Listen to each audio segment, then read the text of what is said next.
let's re-listen to that deal.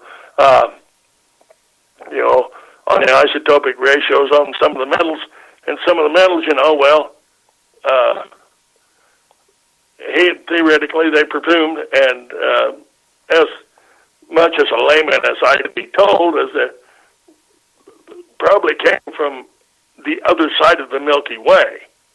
Oh, was the best way they could say it. Where they would, an area which they theoretically can figure out where they would have formed at was another star that was quite a ways away. And this thing like that. I mean, it's just little things I learned, and that's probably possible. I mean, what can you say? Like I said, like 10 million years away or something. And so you got to be thinking, well, whatever.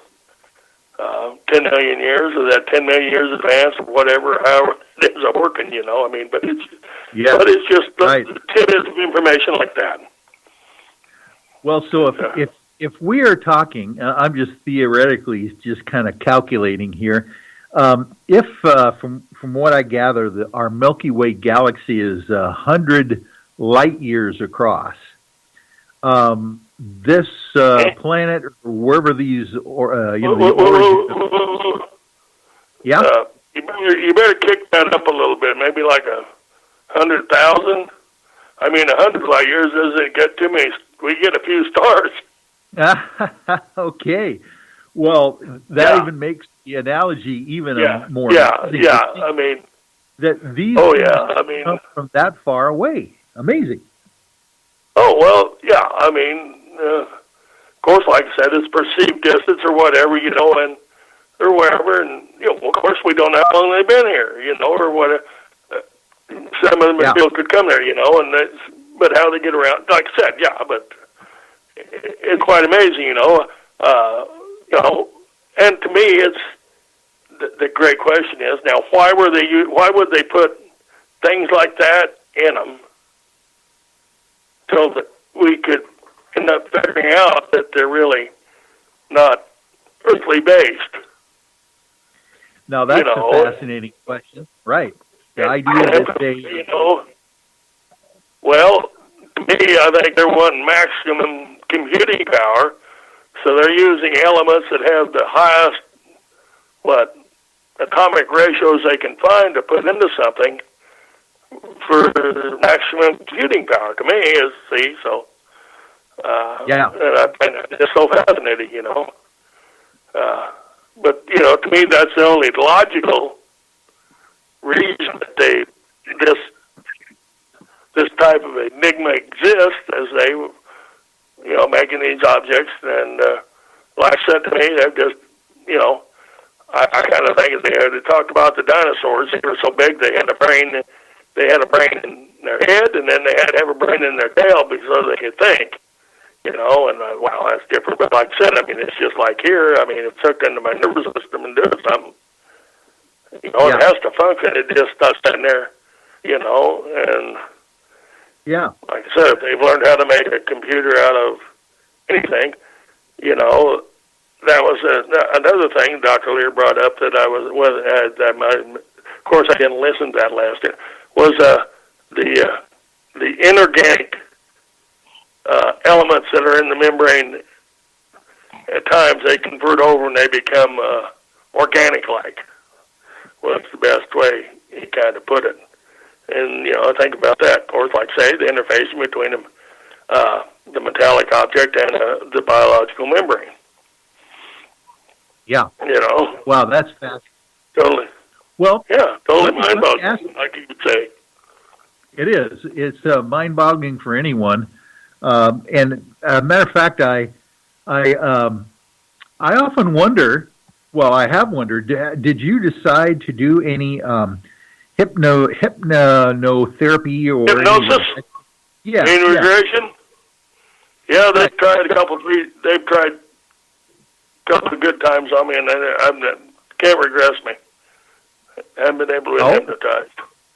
Very, very interesting.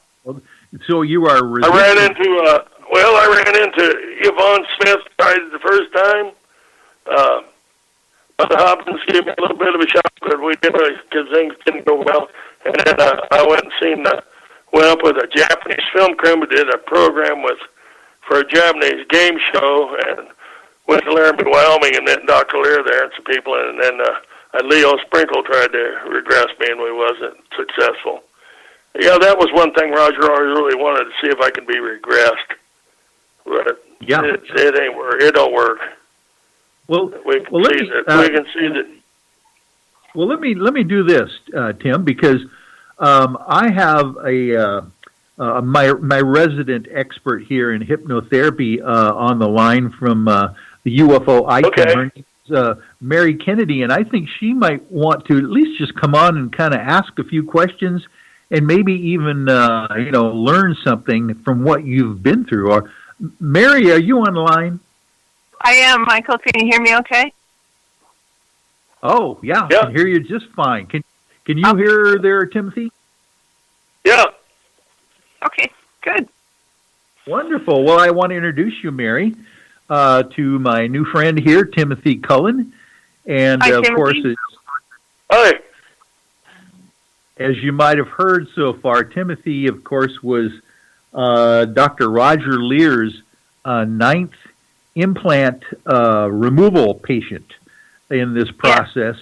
And, of course, he seems to have some kind of contact, maybe subsequent to that as well. But I thought it'd be fascinating just to bring you on, Mary, just to introduce you to Tim and see if you might have any questions at all. Yeah, just a couple. I was just wondering, he said he couldn't be regressed, and I'm wondering if he was not able to go into a state of trance or just not able to pull forward memories. State of trance. Oh, okay. Because that's really highly unusual. I understand that. Yeah. But I'm an unusual character. Yeah, and you definitely work along with those the lines. in the field. I'm an interesting character along those lines. Have you ever tried hypnosis for any other reason?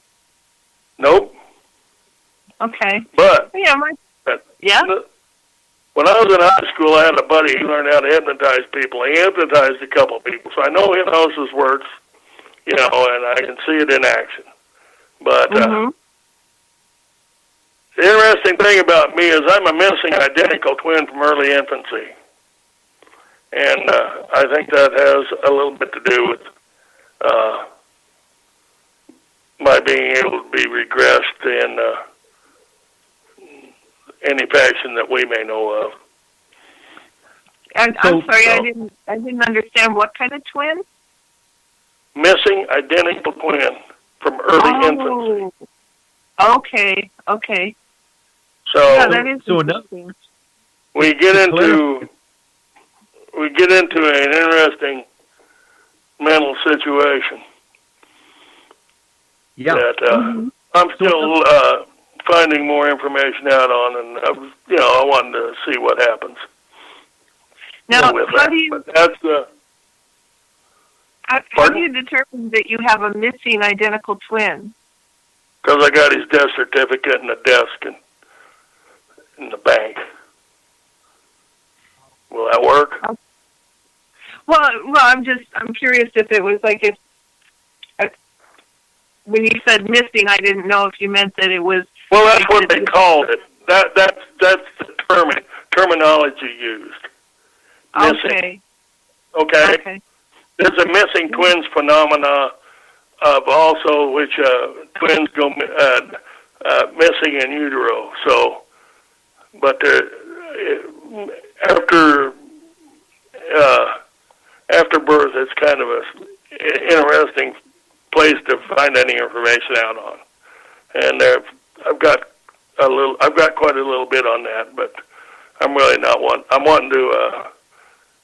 In fact, what I'm going to be doing here in another week or so is I'm going to go to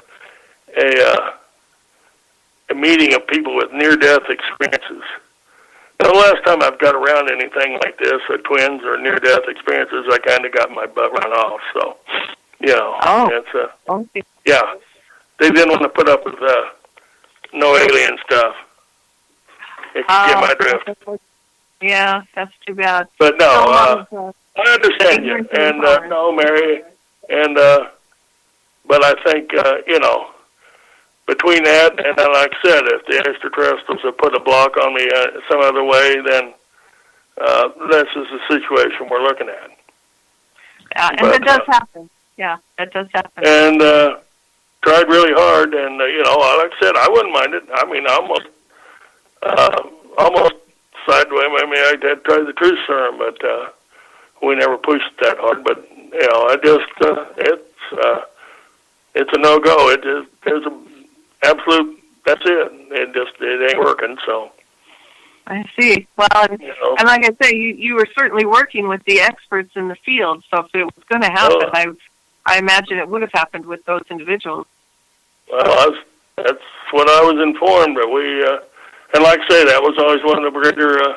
I know Roger wanted to have me regressed, and like I said, I think my wife could, but like I say, we can also know that could be a Pandora's box, as I've learned, and so.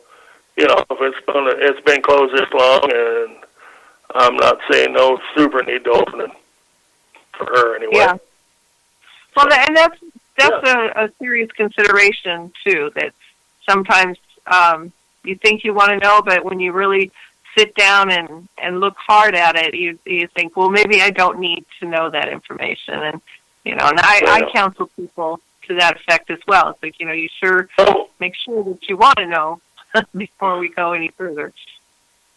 Well, see, I know Deborah Linderman out here in Colorado also, and I had a man that we used to go up to a UFO meeting group, and this gentleman, his name is Russ Judy. He passed away several years ago. He was a World War II vet, but he grew up down around where my mother grew up, but he encountered a UFO in 1930 when he was a boy about 5. And he had a little interesting story, and he'd seen several other UFOs, but he was always wanting to be. Well, he ran into me, and he told me it felt like I was the first person he could ever talk to that believed him. And we got to be pretty good friends. He was a fine gentleman. I mean, he was a war hero. He was on several islands in Japan, in the Pacific Theater, and this guy. But he always, and this one, and we always had a good time going. But he always kind of wanted to be hypnotized to find out exactly how come he ended up out in this pasture this morning, and in his life. But and that was the discussion that we kind of had to have. Maybe it's been and maybe we just let that set. So and then before we could really get us cornered good, then he got ill and he passed away on me. But that's where I learned a little bit. Yeah, well, he had a good life. He learned a little bit, and we got to be quite the buddies, and we got to go to 4 or 5 UFO meetings together, and he got to listen to other people, and I was proud to admit the man and helped him out. But that's where it's at. That's so important, and that's one of the reasons that Michael formed the UFO team is so that people do have a place to go to talk about these things and feel heard and feel safe and feel like, validated. And that's really, I'm glad that, you were involved in that and that you were able to help him and others with that because, I think it's important and I think it's becoming increasingly important as UFO activity and the acknowledgement of it is on the rise, it seems. Well, it's and another stigma that I won't publicly mention this, but it's starting to show up in our society. Maybe it can be cleaned up a little more, and these things can happen and help people out, and be dealt with honestly and fairly and squarely instead of just being halfway squirrely about everything. So you get the drift.